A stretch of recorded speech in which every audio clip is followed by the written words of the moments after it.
मित्रों नमस्कार, हम हैं राजनारायण पांडे। आप देख पा रहे हैं स्वावल समाचार अयोध्या। इस समय हमसे बात करने के लिए कांग्रेस के वरिष्ठ नेता तथा प्रदेश महासचिव श्री जयकरण वर्मा जी हमारे साथ हैं। आज इनसे हम आपसे रूबरू कराएंगे, लेकिन उससे पहले हम इनका परिचय दे दें।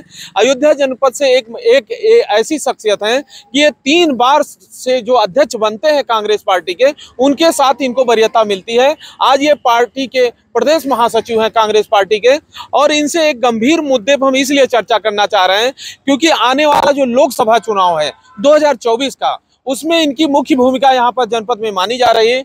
इनको टिकट का दावेदार माना जा रहा है। ये बात कहाँ तक सही है, क्या गलत है, इस विषय में आइए हम श्री वर्मा जी से बात करते हैं। सबसे पहले वर्मा जी, स्वागत है आपका। बहुत बहुत धन्यवाद पांडे जी। ये जो चर्चा सुनने में मिल रही, इसमें कितना बल है और क्या सही है क्या गलत है? नहीं, देखिए, हम लोग राजनीतिक आदमी हैं, राजनीति करते हैं, समाज के बीच में अपना पूरा जीवन न्यौछावर कर रहे हैं, किया है। तो इसलिए राजनीति में उतरना, चुनाव लड़ना, ये हम लोगों का हक है। हम नहीं लड़ेंगे तो कौन लड़ेगा? ऑफिस में बैठने वाले लोग लड़ेंगे, या यहाँ के अपराधी लोग लड़ेंगे, या उद्योगपति लोग लड़ेंगे। नेता चुनाव नहीं लड़ेगा तो कौन लड़ेगा? इसमें कौन सी ताज्जुब की बात है? नेता ही चुनाव लड़ता है, और नेता ही सदन में जाकर के कानून बनाने का काम करता है, और नेता ही जनता के हक हकूक के लिए सड़कों पर भी उतरता है और सदन में भी लड़ने का काम करता है। ये और कोई किसी के बस की बात। लड़ाई तो आप बाद में लड़ेंगे, पहले आपको अपने ही पार्टी के कुछ लोगों से लड़ाई लड़ना है जो लंबे समय से उस कुर्सी के दावेदार हमेशा से बनते आए हैं। उनसे भी तो लड़ना ही है आपको। देखिए पांडे जी, आप इस जनपद के बारे में भली भांति जानते हैं। मेरा लक्ष्य है कि अगली बार हमारी पार्टी को 50,000 वोट मिला था, हम उसको इस लोकसभा के जनता की बदौलत, अपनी मेहनत के बदौलत, हम उसको 5 लाख करना चाहते हैं। ये मेरा लक्ष्य है। पार्टी की बढ़ोतरी ही जयकरण वर्मा की बढ़ोतरी होगी, पार्टी की मजबूती ही जयकरण वर्मा की मजबूती होगी। पार्टी की ही सब कुछ, जो पार्टी जिस तरह से मजबूत होगी तो देश के जनता का भला होगा, हमारे लोकसभा के क्षेत्र की जनता का भला होगा। लोकसभा से आप तेजी से सक्रिय दिखाई पड़ रहे हैं, ऊपर से क्या निर्देश हैं आपको? नहीं, देखिए, मैं एक नेता के तौर पर अपनी बात रखा है और मैं टिकट मांग रहा हूं, और यह मुझे पूर्ण विश्वास है क्योंकि समीकरण हमारे पक्ष में है, लहर हमारे पक्ष में बनने जा रही है।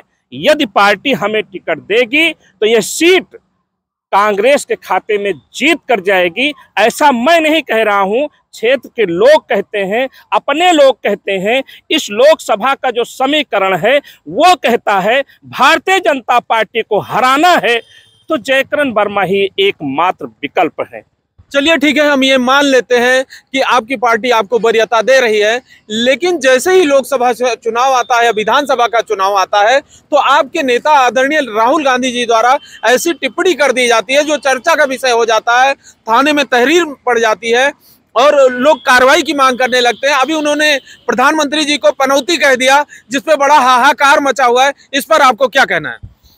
पांडे जी, राहुल गांधी जी ने क्या कहा? कौन से शब्द उन्होंने कहा? जो पनौती शब्द निकल कर आया है, क्या राहुल गांधी जी ने कहा है? राहुल गांधी जी ने नहीं, देश की जनता ने कहा है। एक समय आया कि जब पनौती शब्द ट्रेंड होने लगा, देश की जनता के मुंह से निकला हुआ शब्द पनौती है, जिसको माननीय राहुल गांधी जी ने सिर्फ जनता की बात को रखने का काम किया है। और वह पनौती जब नरेंद्र दामोदर दास मोदी जी ने हमारे खंड खंड भारत को एक सूत्र में पिरोने वाले सरदार वल्लभ भाई पटेल के नाम से स्टेडियम जो बना था उसको बदल करके अपने नाम रखा, तब उनको बड़ी खुशी हुई। और आज सरदार वल्लभ भाई पटेल ने अगर जो एक नाम रखने का काम किया है आपको पनौती, तो पूरी भारतीय जनता पार्टी बिलबिलाने लगी। यह बात देश की जनता ने रखा है, किसी राहुल गांधी या जयकरण वर्मा ने नहीं। देश की आवाज बनी है, देश की जनता ने एक व्यक्ति को पनौती कहा है। अब उस पनौती से छुटकारा पाना हमारा आपका काम है। जब जब पनौती इस देश के लिए रहेगा, देश के लिए घातक होगा, बेरोजगारों रोजगार के लिए घातक होगा, किसानों के लिए घातक होगा। इसलिए पनौती को हटाना ही देश के लिए हितकारी होगा। देश के प्रधानमंत्री हैं, क्या ये शब्द उचित था? मैं कहता हूं देश के प्रधानमंत्री जब इतनी हल्की हल्की बातें करने लगी तब आप मीडिया वाले कहाँ थे? जब हमारे नेता को अपशब्दों से बौछार की जा रही थी तो आप जैसे मीडिया वाले कहाँ थे? जब हमारी नेता को गालियां दी जा रही थी सदन में तब आप जैसे मीडिया वाले कहाँ थे? आपको जब कोई गोदी मीडिया कहता है तो आप कहते हो मीडिया को आप लोग अनाप शनाप कहते हो, लेकिन दुख तब होता है जब किसान आत्महत्या करता है तो मीडिया बात नहीं उठाती, जब रोजगार की बात आती है तो आप लोग नहीं उठाते हो, जब यहाँ महिलाओं को न्याय नहीं मिलता तो आप लोग आवाज नहीं उठाते हो, देश की बेटियां जंतर मंतर पर बैठकर धरना देती हैं तो आप लोग आवाज नहीं उठाते हो। आज मोदी जी को पनौती कह दिया गया और देश की जनता ने कहा है तो देश की जनता को आप धिक्कार करने का काम करते हो। वो देश की जनता जिसने एक नाम देने से पूरी भारतीय जनता पार्टी में खलबली मच गई है, ये देश की जनता द्वारा दिया गया नाम है, उसको आप जैसे मीडिया वालों को बचाने और मिटाने की ताकत नहीं। मिटा सको तो मिटाओ, क्योंकि पनौती ऐसा शब्द है जो देश के लिए घातक है, जनता ने देने का काम किया है। तो ये जयकरण वर्मा जी थे, कांग्रेस के वरिष्ठ नेता, प्रदेश महासचिव जयकरण वर्मा जी थे। भविष्य में 2024 में ये कांग्रेस पार्टी से लोकसभा के दावेदार हैं और इन्होंने पनौती शब्द का समर्थन किया है जो राहुल गांधी जी ने प्रधानमंत्री नरेंद्र मोदी के लिए टिप्पणी की है। बहरहाल उस टिप्पणी पर उनको थाने में तहरीर भी दे दी गई है, मुकदमा लिखने के लिए कार्रवाई की भी लोग मांग कर रहे हैं।